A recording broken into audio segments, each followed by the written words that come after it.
চলো আজকে আমি তোমাদের সাথে আমার ঈদ ব্লগটা শেয়ার করব। ঈদে আসলে তেমন স্পেশাল কোনো কিছু না হলেও এই বছরে আমার ঈদের সবচেয়ে বেস্ট স্পেশাল হচ্ছে যে ঈদের নামাজটা পড়া। সো হ্যালো এভরিওয়ান, কী অবস্থা সবাই? ঈদের দিন সকাল সকাল ঘুম থেকে উঠে রেডি হয়ে আগে চলে যাই নামাজ পড়তে। এটা কিন্তু আমার লাইফের সবচেয়ে প্রথম নামাজ, মানে এর আগে আমি কখনো ঈদের নামাজ পড়ি নাই।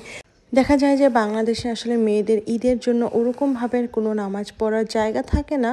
সো ঈদের নামাজ বাংলাদেশে কখনোই পড়া হয়নি, বাট ইতালিতে আসার পর এই বছর আমি প্রথম ঈদের নামাজ পড়তে গেছি, যেটা আমার কাছে অনেক বেশি ভালো লাগছে। আর তোমরা দেখতেই পাইতেছিলে যে কত মেয়ে আসছে।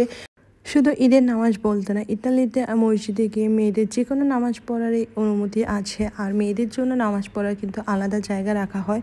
সো ইতালিতে এটা খুবই নর্মাল। আর ওইদিকে দেখো তোমাদের ভাইয়ারা ওখানে ছবি তুলতেছিল আর আমি এখানে তাদের জন্য ওয়েট করতেছিলাম।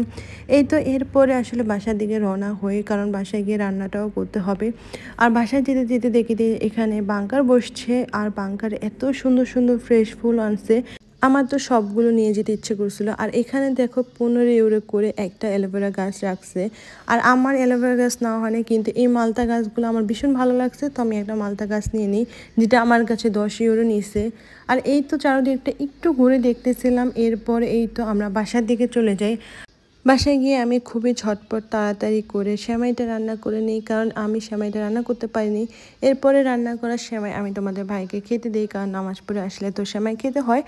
সো যাই হোক, সেমাইটা খুবই মজা হয়েছিল। তোমাদের ভাইয়াকেও আমি একটু খাইয়ে দিতেছিলাম, সেও আমাকে খাইয়ে দেয়। আর এরপর হইতেছে তেমনভাবে আমার ভিডিও করা হয়নি, কারণ দুপুরে রান্না করে আসলে অনেক বেশি টায়ার্ড হয়ে গেছিলাম, ভিডিও নিতে ভুলে গেছি। এই তো যাই হোক, তারপর বিকাল থেকে একটু রেডি হয়ে আসলে তেমন কোথাও যাওয়া হয়নি। বাসার কাছে একটা ছোট পার্ক আছে, সো সেখানে গিয়ে কিছু ছবি তুলে নিই আর কিছু ভিডিও নিয়ে নিই। খুবই সুন্দর লাগতেছিল ওয়েদারটা।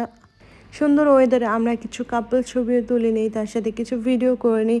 আমার মনে হয় যে ভিডিও ছবি তোলা এগুলো আসলে মেয়েদের একটা শখ। বারবার তোমাদের ভাইয়া বলতেছিল যে চলে যাই, কিন্তু আমার আসলে বারবার মনে হতেছিল যে না, ওয়েদারটা সুন্দর আছে, কিছু ভিডিও করে নিই।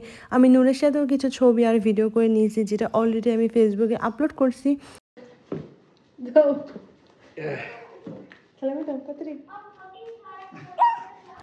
আসলে সকালে সালামিটা নেওয়ার কথা ছিল, বাট কাজ করার চাপে আমি একদম ভুলে গেছি, যার কারণে নেওয়া হয়নি। সো এখন আসলে সালামিটা নিয়ে নিয়েছি। আর সালামিটা কিন্তু আমরা দুজন মা মেয়ে 100 ইউরো পাইছি। ফার্স্টে হইতেছে নূরকে 20 ইউরো দিছিল, কিন্তু আমিও নিতে চাইনি আর নূরও নিতে চাইনি, যার কারণে হইতেছে পরে তোমাদের ভাইয়া 100 ইউরো, মানে আমাদের দুজনকে 50 ইউরো করে দিয়েছে। যাই হোক, এটাই ছিল ভিডিওটা ভালো লাগলে অবশ্যই লাইক কমেন্ট শেয়ার করে দিও। আল্লাহ হাফেজ, নেক্সট ভিডিওতে দেখা হবে, বাই বাই।